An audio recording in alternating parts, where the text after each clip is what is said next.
মোৰ নাম ৰাণী। মই কইনা হৈ মোৰ ভিনদেউলৈ অপেক্ষা কৰি আছিলোঁ।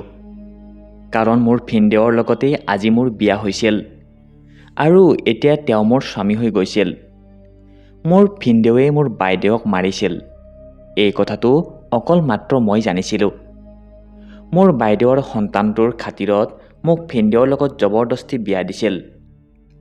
মই মনতে সিদ্ধান্ত লৈছিলোঁ যে মই মোৰ স্বামীক হত্যা কৰি মোৰ বাইদেউৰ প্ৰতিশোধ ল'ম। মোৰ স্বামীৰ প্ৰতি বহুত ঘৃণা জাগিছিল। মই মাত্ৰ মোৰ ভাগিনৰ কাৰণেহে বাধ্যত পৰি এই বিয়া কৰাইছিলোঁ। মোৰ ভিনদেউৰ ওচৰত টকা পইচা ধন সম্পত্তি বহুত আছিল। সেয়ে মোৰ মায়ে সেইবিলাক দেখি মোকেই বলিহাললৈ ঠেলি দিছিল। মোৰ বাইদেৱে মোক সকলো কথাই কৈছিল যে তেওঁৰ স্বামীয়ে তেওঁৰ ওপৰত কিমান অত্যাচাৰ কৰিছিল, তেওঁ কেনেকৈ মানুহৰ পৰা অসুৰৰ ৰূপ লৈছিল। তাইৰ শৰীৰত থকা দাগবিলাকেই সেই কথাৰ প্ৰমাণ দিছিল। কিন্তু মানুহৰ আগত তেওঁ ইমানেই ভদ্ৰ হৈ দেখাইছিল যে তেওঁক দেখিলে কোনেও এই কথাটোক বিশ্বাসেই কৰিবলৈ নোৱাৰিব যে তেওঁ ইমানেই জঘন্য কামো কৰিবলৈ পাৰে। মোৰ বাইদেৱে মোক আগতেই কৈ থৈছিল যে তাইৰ স্বামীয়ে তাইক হত্যা কৰাৰ পৰিকল্পনা কৰি আছে। কিন্তু তাই মোক তাইৰ শপত দিছিলে যাতে মই এই কথাটো কাৰো আগতে নকওঁ। তাই সকলোবিলাক নিজেই চম্ভালি ল'ব বুলি কৈছিল। কিন্তু তাৰ কেইদিনমান পিছতেই গম পালোঁ যে মোৰ ভিনদেউ অংকিতে ভাগিনজনক তাৰ আইতাকৰ লগত থৈ মোৰ বাইদেউক লগত লৈ পাহাৰৰ ফালে ফুৰিবলৈ যোৱাৰ প্লেন বনাইছে। যেতিয়া মোৰ বাইদেৱে মোক ফোন কৰিছিল তেতিয়া তাইক বহুত চিন্তিত যেন লাগিছিল। তেতিয়া মোৰ বাইদেৱে মোক এনেকুৱা এটা কথা কৈছিল যিটো শুনি মই আচৰিত হৈ পৰিছিলোঁ। মোৰ বুকু জোৰ জোৰকৈ কঁপিবলৈ ধৰিছিল। মোৰ বাইদেউক মই বাৰে বাৰে প্ৰশ্ন কৰিছিলোঁ যে তাই ঠিকে আছেনে, কিন্তু তাই মোৰ কথাটোক আওকাণ কৰি কৈছিল যে উভতি আহি কথা পাতিম। কিন্তু পিছদিনা যি খবৰ পালোঁ সেই খবৰ শুনি আমাৰ মূৰত আকাশ খহি পৰা যেন হৈছিল। আমি খবৰ পালোঁ যে মোৰ বা আৰু ভিনদেউৰ এটা বহুত ডাঙৰ এক্সিডেণ্ট হৈছে। আমাৰ ঘৰখন শোকত ভাগি পৰিছিল। মোৰ ভিনদেউৰ কথাই মোক আচৰিত কৰি তুলিছিল। ভিনদেউৱে কৈছিল যে দুৰ্ঘটনাটোত মোৰ বাইদেউ পাহাৰৰ পৰা তলত পৰি গৈছিল আৰু এতিয়ালৈকে তাইৰ ডেড বডি পোৱা হোৱা নাছিল। আমি বহুত কান্দিবলৈ ধৰিছিলোঁ। মোৰ মৰমৰ বাজনীয়ে মোক চিৰদিনৰ কাৰণেই এৰি গুচি গৈছিল আৰু মোৰ ভাগ্য চাওক মোৰ বাইদেউক শেষবাৰৰ বাবে চাবও নাপালোঁ।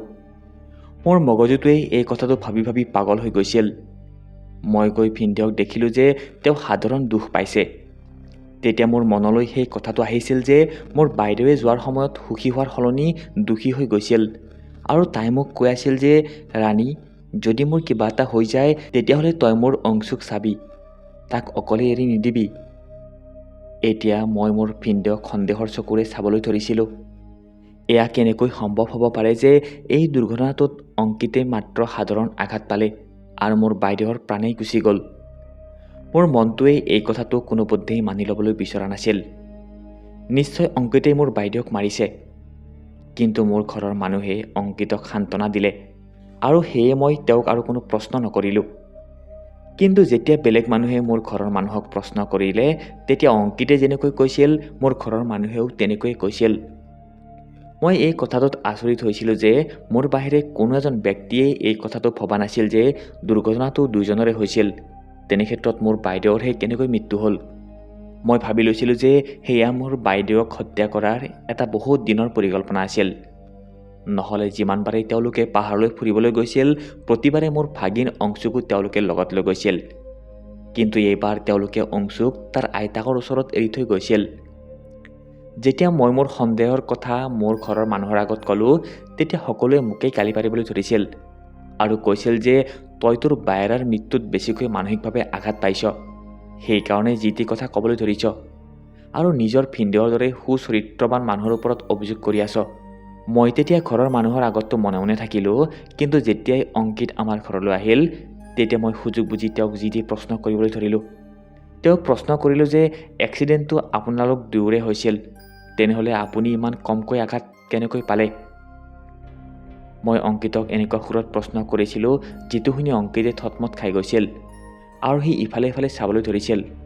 মই ক'লোঁ যে তেওঁ মোৰ পৰা একো লুকুৱাব নোৱাৰে, কাৰণ মোৰ বায়ে যোৱাৰ আগতে মোক সকলো সঁচা কথা কৈছিল। মই অনুভৱ কৰিছিলোঁ যে মোৰ কথাত অংকিতৰ মুখখন অপৰাধীৰ দৰেকৈ হেতা পৰি গৈছিল।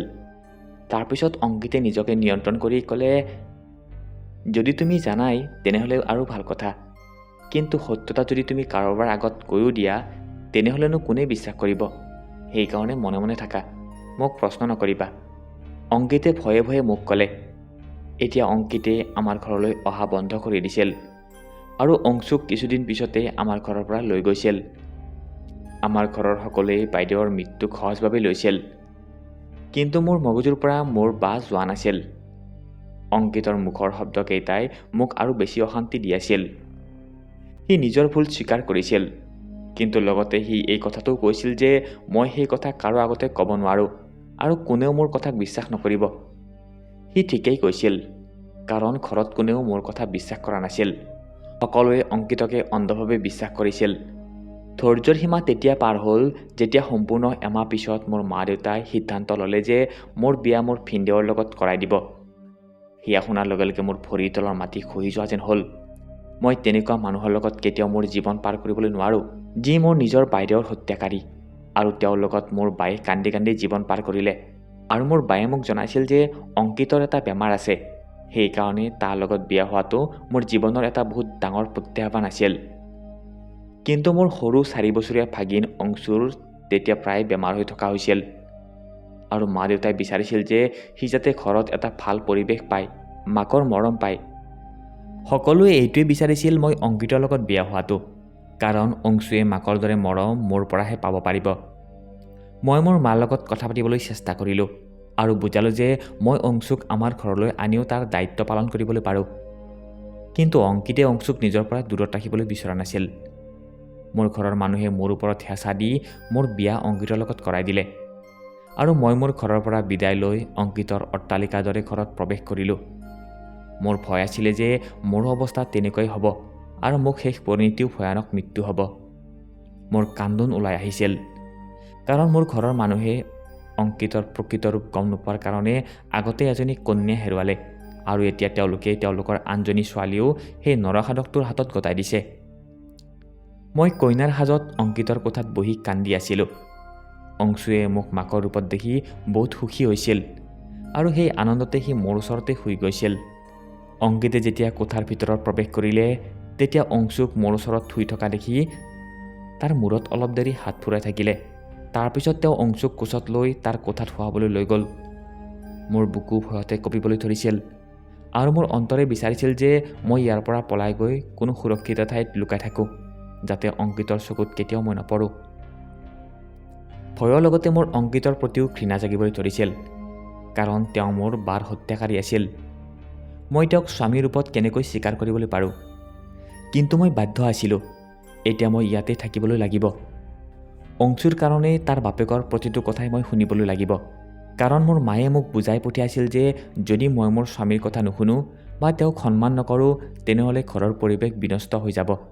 লগতে বায়েও মৰাৰ আগতে এই কথাটো কৈ গৈছিল যে যদি তাইৰ কিবা এটা হয় মই যাতে অংশুৰ দায়িত্ব লওঁ, তাক যাতে অকলে এৰি নিদিওঁ। সেয়ে মই মোৰ বাৰ সন্তান অংশুৰ কাৰণে এই বিষ পান কৰিবলৈ নিজকে প্ৰস্তুত কৰিবলৈ চেষ্টা কৰি আছিলোঁ। কিন্তু আনফালে মই এই কথাটো থিৰাং কৰি লৈছিলোঁ যে যেনেকৈ অংকিতে মোৰ বাক মাৰিলে তেনেকৈয়ে ময়ো তাক শেষ কৰিম। মই মোৰ চিন্তাৰ মাজতে ডুবি আছিলোঁ। যেতিয়া অংকিতে কোঠাত প্ৰৱেশ কৰিলে, তেতিয়া মোৰ গোটেই শৰীৰে তাৰ উপস্থিতি অনুভৱ কৰিব পাৰি কঁপি উঠিছিল। মোৰ অন্তৰৰ পৰা প্ৰাৰ্থনা ওলাই আহিছিল যাতে অংকিতে মোৰ ওচৰলৈ নাহে, যাতে মই নিজকে তাক বাধা দিবলগীয়া নহয়। মোৰ বায়ে মোক কৈছিল যে তাইৰ স্বামীৰ এটা ভয়ংকৰ বেমাৰ হৈছে, যাৰ বাবে তেওঁ মোৰ বাৰ ওচৰলৈ যোৱা নাছিল। মোৰ বাৰ কথা মনলৈ অহাৰ লগে লগে মোৰ মনটো সেমেকি উঠিল, আৰু মই কান্দিবলৈ ধৰিলোঁ। মই কন্দা দেখি অংকিতে ক'বলৈ ধৰিলে, তুমি বেছি চিন্তা নকৰিবা, মই তোমাৰ বহুত ভালকৈ যত্ন ল'ম আৰু তোমাৰ সকলো ইচ্ছাই পূৰণ কৰিম। তাৰ বিনিময়ত মোৰ অংশুক একেবাৰে সুস্থ লাগে। তুমি তাক মাকৰ মৰম দিবা, তাৰ চোৱা চিতা একেবাৰে এজনী ভাল মাক হৈ কৰিবা। মোৰ ল'ৰাই যাতে মাকৰ অভাৱ কেতিয়াও অনুভৱ কৰিবলগীয়া নহয়। মই মোৰ স্বামীলৈ চাই আছিলোঁ। মই ক'বলৈ বিচাৰিছিলোঁ যে এই ব্যক্তিজনৰ যদি নিজৰ সন্তানটোলৈ ইমানেই চিন্তা ভাল পোৱা, তেনেহ'লে তেওঁ নিজৰ বিশ্বাসী আৰু নিৰ্দোষী পত্নীক কিয় মাৰিলে? সেই সৰু ল'ৰাটোৰ পৰা তাৰ মাকক কিয় কাঢ়ি নিলে? আৰু আজি তেওঁৰ সেই ভয় হৈ আছে যে কেনেবাকৈ তেওঁৰ সন্তানে মাকৰ অভাৱ অনুভৱ কৰিব বুলি।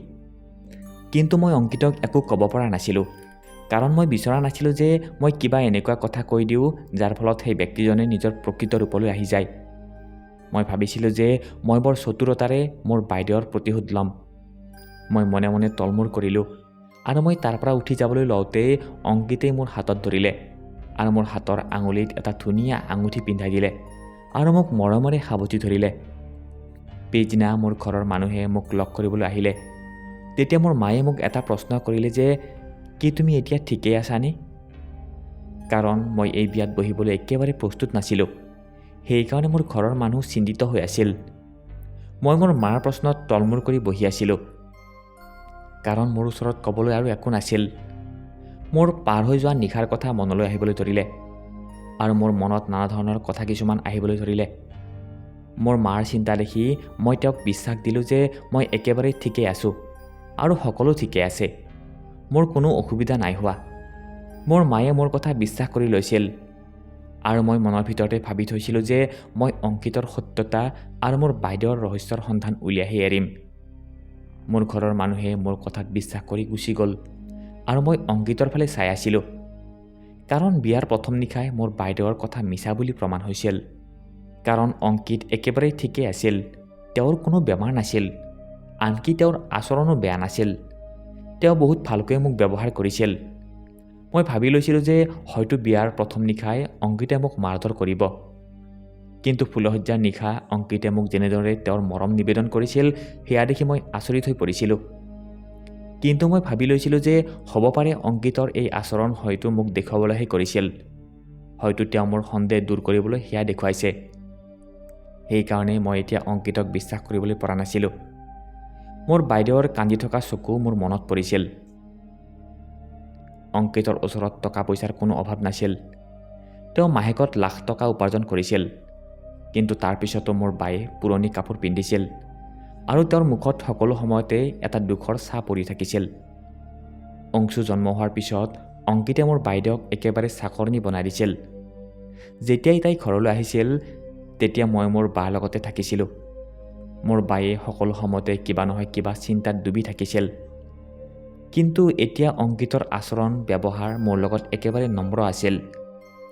মই সোনকালেই ঘৰৰ কাম কাজ আৰু অংশুৰ দায়িত্ব পালন কৰিবলৈ লৈছিলোঁ। অংশু এতিয়া আগতকৈ ভাল হৈ উঠিছিল আৰু মোৰ ওচৰে পাজৰে ঘূৰি ফুৰিছিল।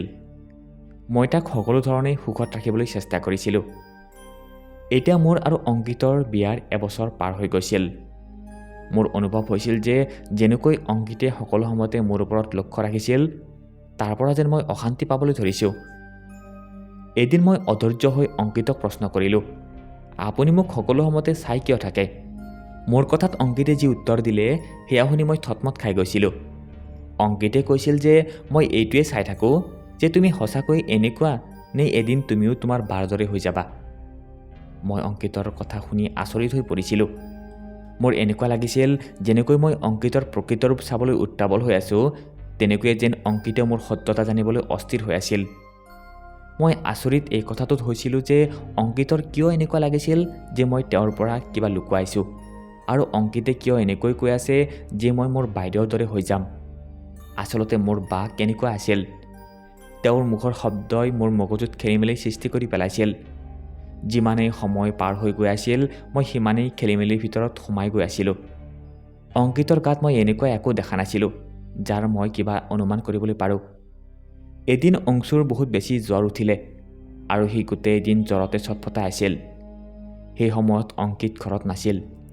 মোৰ বহুত চিন্তা হ'বলৈ ধৰিছিল। মই গোটেই দিন অংশুক কিবা নহয় কিবা খুৱাবলৈ চেষ্টা কৰি থাকিলোঁ, কিন্তু সি একোৱেই খাবলৈ বিচৰা নাছিল। অৱশেষত সন্ধিয়া মই তাক শুৱাই থলোঁ আৰু তাৰ বাবে চুপ বনাবলৈ পাকঘৰলৈ গ'লোঁ। তেতিয়াই মোৰ স্বামী অংকিত আহি পালে। তেওঁ সদায়ৰ দৰে আহিয়েই অংশুৰ ওচৰলৈ গ'ল আৰু অংশুৰ অৱস্থা দেখি ভয় খাই গ'ল। তেওঁ তৎক্ষণাত তাক উঠাই হস্পিটাললৈ লৈ গ'ল। মই পাকঘৰতে আছিলোঁ। যেতিয়া মই কোঠালৈ গ'লোঁ তেতিয়া দেখিলোঁ যে অংশু নাই। ঘৰৰ কাম কৰা মানুহে ক'লে যে মালিকেই তেওঁক লৈ হস্পিটাললৈ গৈছে। মই ৰাতিৰ আহাৰ বনাই ৰাখিলোঁ আৰু অংশু আৰু অংকিতলৈ অপেক্ষা কৰিবলৈ ধৰিলোঁ। ৰাতি যেতিয়া অংশু অলপ সুস্থ হ'ল তেতিয়া অংকিতে তাক ঘৰলৈ লৈ আহিল। মোক দেখাৰ লগে লগে অংকিতে ক'লে, মই তোমাৰ সকলো অভাৱ পূৰণ কৰোঁ। কিবা বস্তুৰ প্ৰয়োজন হ'লে মোক ক'বা, মই লগে লগে সেয়া আনি দিম। মাত্ৰ মই তোমাক হাত জুৰি কৈছোঁ, অংশুৰ কোনো কথাই আওকাণ নকৰিবা। মই সেই কথা সহ্য কৰিবলৈ নোৱাৰিম। অংকিতৰ কথাত মই আচৰিত হৈ গ'লোঁ। মই মোৰ মনৰ ভিতৰত সোমাই থকা খং আৰু ঘৃণা বাহিৰলৈ উলিয়াই আনি বৰ খঙেৰে তেওঁক ক'লোঁ যে যদি সন্তানক লৈ ইমানেই চিন্তা আছিল, তেনেহ'লে তাক মাকৰ পৰা কিয় দূৰ কৰিলে? মোৰ কথাত অংকিতে মোক একো উত্তৰ নিদিলে আৰু কোঠাৰ পৰা বাহিৰলৈ ওলাই গ'ল। মই নিজৰ কপালতে মাৰি অংশুক চুপ খুৱাবলৈ ধৰিলোঁ। তাৰপিছত মই তাক মোৰ বুকুৰ মাজত লৈ শুৱাবলৈ ধৰিলোঁ। মোৰ অন্তৰখনে বৰ বেয়াকৈ কান্দি আছিল। মোৰ বালৈ মোৰ বহুত মনত পৰিবলৈ ধৰিলে, যিয়ে সকলো সময়তে নিজৰ সন্তানৰ লগত লাগি থাকিছিল। কিন্তু তথাপিও নাজানো কিয় অংশুৱে মাকৰ পৰা দূৰে দূৰে থাকিছিল। মই আজি বুজি পাইছিলোঁ যে তাৰ বাপেকে তাৰ অন্তৰত ঘৃণা জগাই তুলিছিল আৰু নিজৰ দায়িত্ব পালন কৰি দেখুৱাইছিল যে অকল তেওঁৰে অংশুৰ প্ৰতি চিন্তা আছে আৰু কাৰোৰে নাই। মোৰ অংকিতক মানসিক ৰোগী যেন লাগিবলৈ ধৰিছিল। মই গোটেই দিন অংশুৰ লগত পাৰ কৰিছিলোঁ আৰু তাৰপিছত অংকিতে এনেকুৱা কথা ক'লে যে মোৰ অংশুৰ প্ৰতি কোনো দায়িত্বই নাই, অকল তেওঁৰে অংশুক লৈ চিন্তা হৈ থাকে। বৰঞ্চ মই অংকিতৰ সত্যতা জানিছিলোঁ যে তেওঁই অংশুক মাকৰ পৰা দূৰ কৰিছে। মই কিমান দিনলৈকে যে অংশুৰ লগত লাগি থাকিলোঁ, তাৰ যত্ন লৈ থাকিলোঁ, কিন্তু মই মোৰ খং আৰু ঘৃণা মোৰ স্বামীক দেখুৱালোঁ আৰু তেওঁৰ কোঠালৈ নগ'লোঁ। মই মোৰ স্বামীৰ খোৱা বোৱাৰ লগতে সকলো দায়িত্ব পালন কৰি আছিলোঁ, কিন্তু মই তেওঁৰ কোঠালৈ যোৱা নাছিলোঁ। সেই কথাটোৰ পৰা অংকিতৰ ওপৰত এইটোৱেই প্ৰভাৱ পৰিলে যে তেওঁ এদিন মোৰ ওচৰলৈ আহিলে আৰু মোক ক'লে যে ৰাণী, মই তোমাক ক'ৰবালৈ লৈ যাবলৈ বিচাৰিছোঁ। মই সন্দেহৰ চকুৰে অংকিতৰ ফালে চাবলৈ ধৰিলোঁ আৰু তেওঁ মোক সাজু হ'বলৈ কৈ অংশুৰ কোঠাৰ ফালে গুচি গ'ল। এতিয়া মই সাজু হৈয়ে আছিলোঁ। তেনেতে অংশুৱে মোৰ কান্ধত হাত থৈ সুধিলে, মা, তুমি ক'লৈ যাবলৈ ওলাইছা? তেতিয়া মোৰ স্বামীয়ে তাক যি কথা ক'লে সেই কথা শুনি মোৰ গাৰ নোম শিয়ৰি উঠিল। তেওঁ অংশুক কৈছিল যে আহা, মই তোমাক তোমাৰ আইতাৰ ওচৰত থৈ আহোঁ আৰু তাৰপিছত মই তোমাৰ মাক ডাক্তৰৰ ওচৰলৈ লৈ যাম, কাৰণ তোমাৰ মাৰ গা ভাল নহয়। মই সেয়া শুনি নিথৰ হৈ পৰিলোঁ। অংশু তাৰ পৰা যোৱাৰ পিছত মই অংকিতক প্ৰশ্ন কৰিলোঁ যে মই একেবাৰে সুস্থ আছোঁ, তাৰপিছতো আপুনি মোক কিয় ডাক্তৰৰ ওচৰলৈ লৈ যাবলৈ বিচাৰিছে? সেই কথাটোত অংকিতে মোক ক'লে যে নাই, মই মাত্ৰ অংশুক ফুচালাবলৈহে এনেকৈ কৈছিলোঁ। আচলতে আমি যলৈ যাম তাত সৰু ল'ৰা ছোৱালী যাবলৈ নোৱাৰে। এনেকৈ কৈ অংকিতে অংশুক তাৰ আইতাকৰ ঘৰলৈ লৈ গ'ল আৰু মই ভয়ে ভয়ে থিয় হৈ থাকিলোঁ। মোৰ মনত পৰিছিল যে মোৰ বাইদেউকো অংকিতেই এনেকৈ অকলে লৈ গৈছিল আৰু তাৰপিছত মাৰি পেলাইছিল। মই ভয় খাই আছিলোঁ আৰু মোৰ স্বামীয়ে মোক জবৰদস্তি গাড়ীত বহুৱাই লৈ গৈছিল। মই ভাবি লৈছিলোঁ যে যদি মোৰ স্বামীয়ে মোক মাৰিবলৈ চেষ্টা কৰে, তেনেহ'লে মই তেওঁক মোৰ জীৱন ভিক্ষা নোখোজোঁ, বৰঞ্চ তেওঁৰ লগত যুঁজিম আৰু মই মোৰ বাৰ প্ৰতিশোধ ল'ম। মোৰ ভিতৰৰ তেজ গৰম হৈ আছিল। মোৰ স্বামীয়ে মোক পাহাৰৰ ফালে লৈ গৈ আছিল। মোৰ এনেকুৱা লাগিছিল মোৰ স্বামীয়ে এতিয়া মোৰ পৰা আমনি পাবলৈ ধৰিছে, সেইকাৰণে তেওঁ এতিয়া মোৰ পৰা মুক্তি পাবলৈ বিচাৰিছে, যেনেকৈ তেওঁ মোৰ বাইদেউৰ পৰা মুক্তি পাইছিল। গাড়ীখন গৈ গৈ এডোখৰ ঠাইত ৰখিলে আৰু মোক গাড়ীৰ পৰা নামিবলৈ ক'লে। মই মনে মনে গাড়ীৰ পৰা নামিলোঁ আৰু আহিবলগীয়া মুহূৰ্তটোৰ কাৰণে নিজকে প্ৰস্তুত কৰিবলৈ ধৰিলোঁ। তাৰপিছত তেওঁ মোক লৈ এটা সৰু কেঁচা ৰাস্তাৰে যাবলৈ ধৰিলে। মই ভয়ে ভয়ে মোৰ স্বামীৰ লগত যাবলৈ ধৰিলোঁ। তাৰপিছত তেওঁ সৰু জুপুৰি এটাৰ সন্মুখত গৈ ৰখিলে আৰু ঘৰত দুৱাৰত টুকুৰিয়ালে। মই আচৰিত হৈ মোৰ স্বামীৰ ফালে চাই আছিলোঁ। তেতিয়া সেই ঘৰৰ পৰা এজন ডেকা ল'ৰা বাহিৰলৈ আহিলে। ল'ৰাজনে মোৰ স্বামীক এনেকৈ হঠাতে দেখি থতমত খাই উঠিল। মোৰ স্বামীয়ে তাক আওকাণ কৰি মোৰ হাতত ধৰিলে আৰু মোক সেই ঘৰটোৰ ভিতৰলৈ লৈ গ'ল। সন্মুখৰ বিচনাখনতে এজনী মহিলাই পিছফালে মুখ কৰি বহি আছিল। তাইক মাত লগোৱাৰ লগে লগে যেতিয়া তাই পিছফালে ঘূৰি চালে, তেতিয়া মোৰ ভৰিৰ তলৰ মাটি খহি যোৱা যেন হ'ল, কাৰণ সেয়া আন কোনো নহয়, মোৰ বাইদেউ আছিল। তেতিয়া মোৰ স্বামীয়ে ক'বলৈ ধৰিলে, মোৰ সৰু সৰু কথাতে তোমাৰ বায়ে অংশুক মাৰিবলৈ ধৰিছিল, গালি পাৰিবলৈ ধৰিছিল, আৰু সেয়া এটা সময়ত গৈ তেওঁৰ অভ্যাসত পৰিণত হৈছিল। যেতিয়া অংশুৱে নিজৰ মাকৰ মৰম পোৱা নাছিল, তেতিয়া সিও নিজৰ মাকৰ পৰা দূৰে দূৰে থাকিবলৈ লৈছিল।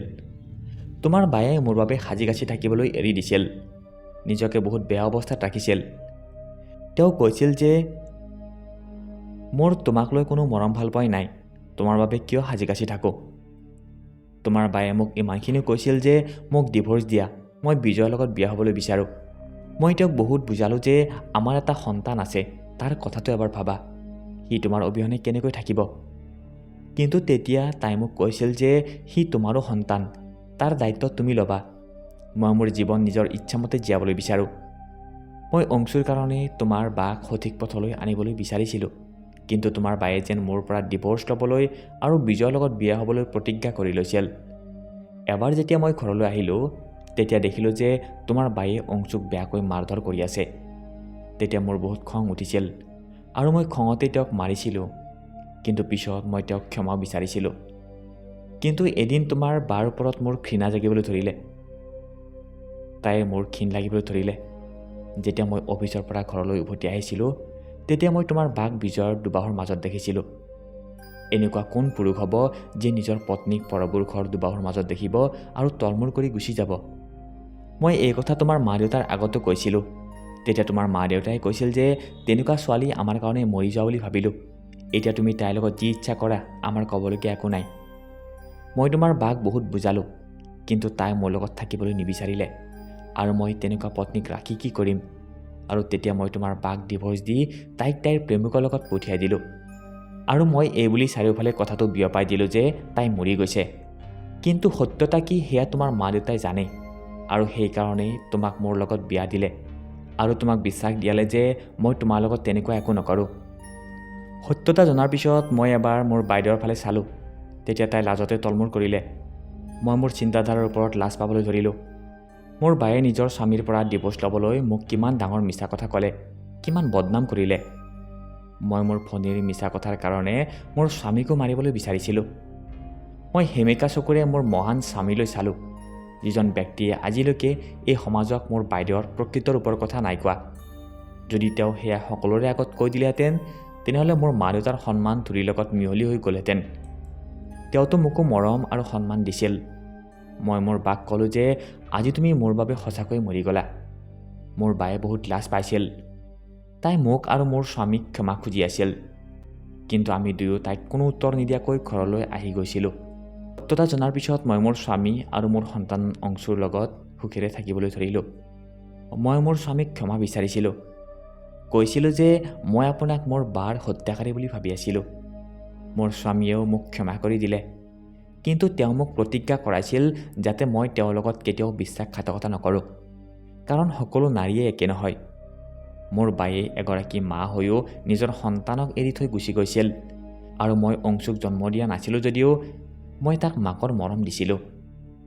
আৰু আজি মই মোৰ স্বামীৰ লগত এতিয়া এটা সুখৰ জীৱন কটাই আছিলোঁ। মোৰ স্বামী মোক বহুত মৰম কৰে। মই এবছৰ পিছত এজনী ধুনীয়া কন্যা সন্তান জন্ম দিলোঁ। এতিয়া আমাৰ পৰিয়াল সম্পূৰ্ণ হৈ উঠিছিল। মোৰ স্বামী আৰু মোৰ দুটা সন্তানেই এতিয়া মোৰ বাবে গোটেই পৃথিৱী আছিল। বন্ধু বান্ধৱীসকল, কাহিনীটো কেনেকুৱা পালে কমেণ্ট কৰি জনাব। ভাল লাগিলে লাইক কৰি সকলোকে শ্বেয়াৰ কৰিব আৰু চেনেলটো প্লিজ ছাবস্ক্ৰাইব কৰি দিব। ধন্যবাদ।